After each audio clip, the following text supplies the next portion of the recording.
So at this point, I'm sure you're probably well aware of Stranger Things. It's a Netflix thriller series that takes place in the 1980s and is filled with pop culture references. It's been quite popular, quite enjoyable, and of course, when something like this comes out and gets everybody's attention, of course there's gonna be merchandise. And with a series being set in the 1980s, you can really take advantage of that aesthetic if you're talking about toys. Now, up until now, Stranger Things has had a few different toy releases, but in my opinion, nothing has been too remarkable. But lately, there's been a new release that pays homage to one of my favorite retro action figures lines.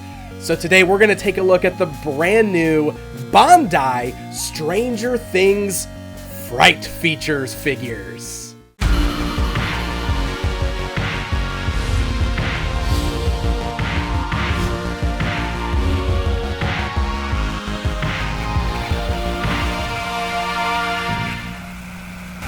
Ah yes, the Fright Features. So if you are not aware, this feature pays direct homage to a toy line for The Real Ghostbusters by Kenner.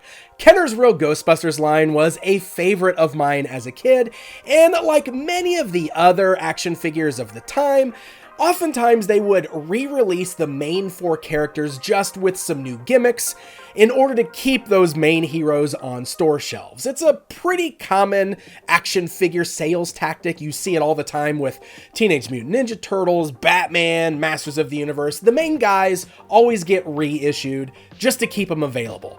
And probably one of the more iconic re-releases or variants of the original Real Ghostbusters were the Fright Features. Sold separately. Ghosts in a football field? Nah. Hey, buddy, see anything weird? It's Tombstone Tackle. Don't lose your head. Let's take a hike. There's a policeman. We're safe. Oh, no, it's ex-cop. I can't believe my eyes. Whoa, we're not scared. So the Fright Features were very fun, very basic gimmick where each of them had something like an arm or a leg that you would push in and it would trigger a comical reaction as if they're being spooked by a ghost. Wide open mouths, big bulging eyes. It was very, very cartoony, very silly, but I think that's what made them so fun, and it's definitely one of those action features that has really become iconic over the years because everybody remembers their Fright Features Ghostbusters. So now we're talking about Stranger Things, and it's really interesting that they chose that actual feature to homage here, though if you think about it, it does make a lot of sense. I mentioned that Stranger Things does have a lot of pop culture references, but Ghostbusters has been one of the prominent franchises that they have homaged a few times in the series. So releasing some retro-styled toys with a retro gimmick makes perfect sense for a brand like Stranger Things, especially with that whole retro action figure feature sort of being in trend right now in the action figure market. So I'll be honest, when I saw the first two figures released in this line, which was 11 and Dustin, I thought they were pretty cool looking, but I passed on them. I don't know, something about them didn't seem to strike the right chord. Like I saw what they were going for, but I opted to pass on them. But recently, the final three figures in Mike, Lucas, and Will were released, and when I saw all 5 of them at my local Target store, I decided to cave and check them out, and I'm pretty glad that I did, so let's dive right into looking at them. So we've got to start with the card back. They do come on the classic blister card, much like a lot of the figures in the 80s and 90s did, and they all feature some really incredible artwork on there. In fact, the artwork really does kind of invoke what the Real Ghostbusters line went for. There's a little bit more of a realism into the artwork there, but I love how they are basically conveying their Fright feature action in the artwork there, which is exactly what the action figure does. It's a really really nice card back. I also love the Dungeons and Dragons style descriptions for each of the characters there, and I can absolutely see these being the type of thing where a big time collector or Stranger Things fan might even want to keep these in the package because the artwork looks so good on them. It really does make for an overall pretty package. But of course, you know me, I've got to open my toys and I want to check out those action features. So we're going to jump into that right now. Now, the figures themselves are pretty nice for what they are. They are in about the 5-inch scale, but since they're kids, they stand a little bit shorter than that. So if you put them next to, say, a 5-inch Ghostbusters figure, they are like kid height next to those guys, which makes total sense.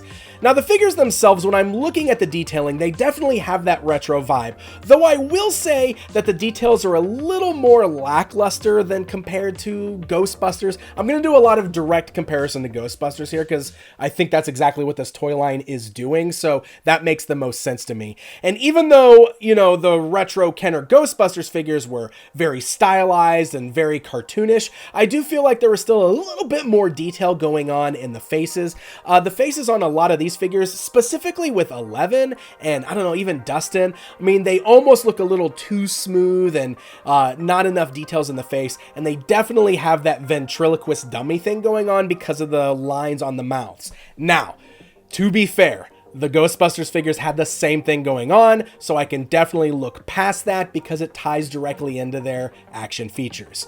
I'm being a little nitpicky with the overall looks because really, they're not bad. I mean, they definitely give off that vibe of an action figure right out of the 80s or the early 90s time frame. And they feel nice and solid. The construction is very good on these guys.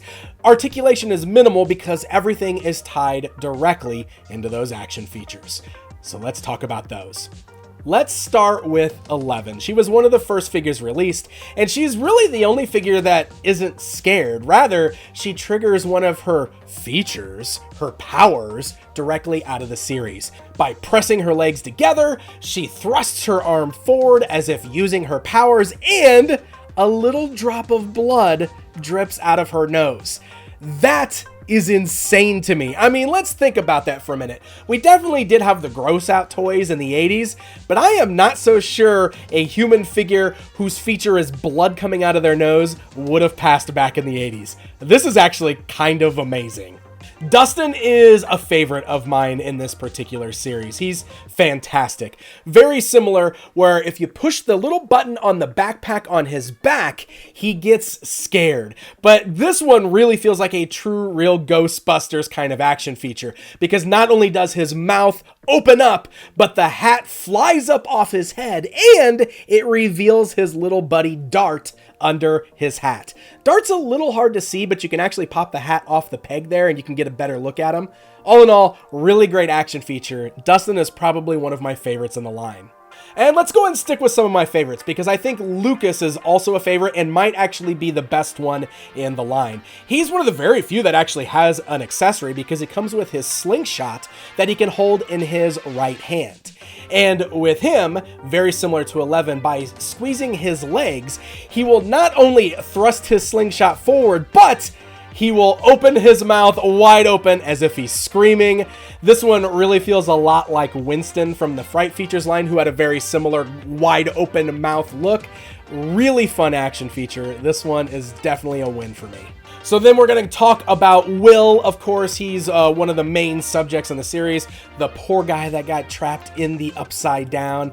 So his feature triggers into that. He's actually kind of got that classic Mighty Morphin Power Ranger head flipping action feature going on, where if you raise his arms, his head will flip into his body, revealing a grayed out face that's kind of wrinkly, with his mouth gaping wide open in terror. And then that's going to bring us to Mike, and unfortunately, I feel like Mike is the weakest of the bunch. So his is another where you raise his arm to trigger his feature, but what happens here is that his eyes bug out of his head. Now, the eyes bugging out of the head is another classic Real Ghostbusters one. Peter did this, and it looked really cool, but something about it with Mike doesn't work so well. I think it's just because of how simplistic the paint deco is for his eyes there, that the way his eyes bug out, it just looks kind of weird. It's not as cool as it probably should be. So one of the other things worth mentioning is that every one of these figures comes with a piece to build a Demi Gorgon, which is an added bonus here. So the torso, the 2 arms, and the 2 legs are the pieces you get, and you can put all of those together to build a really cool 5-inch scale Demi Gorgon. Now the figure looks incredible. In fact, he's a lot less stylized and cartoonic than the rest of the figures in this line here. He doesn't have any action feature. He can just articulate at the arms and the legs where you attach them. It is worth noting that the limbs pop off very easily, and he's also really hard to get standing. But those things aside, he's still a great looking figure, and he's a nice added bonus to collecting the whole set. Now, all of these figures are exclusive to Target stores, and honestly, the price point is right with these, with them ringing up, I believe, at $10.99. So it's a nice price point where you can get all of the figures and build a bonus figure in addition to that. And if you're a fan of the retro action figures, or especially if you're a fan of Kenner Real Ghostbusters, these almost feel like a nice natural extension to that line. In fact, I can see a lot of Real Ghostbusters collectors buying these to add to that display because they really do feel like they almost fit right in.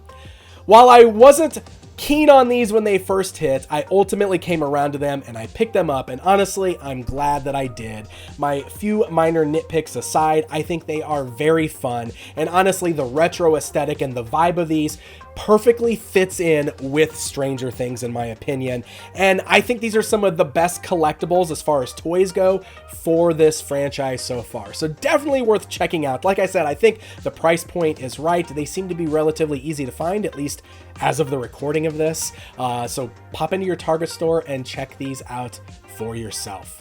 Hey, I want to thank you guys so very much for watching this video. I hope you enjoyed it. I want to give a very special thanks to all of my followers over on Patreon who help to make this channel continue to be what it is. Thank you guys so very much for watching, and thanks to all of you for watching, leaving comments, hitting the like button. I hope you guys are enjoying the newest season of Stranger Things. Until next time, my friends.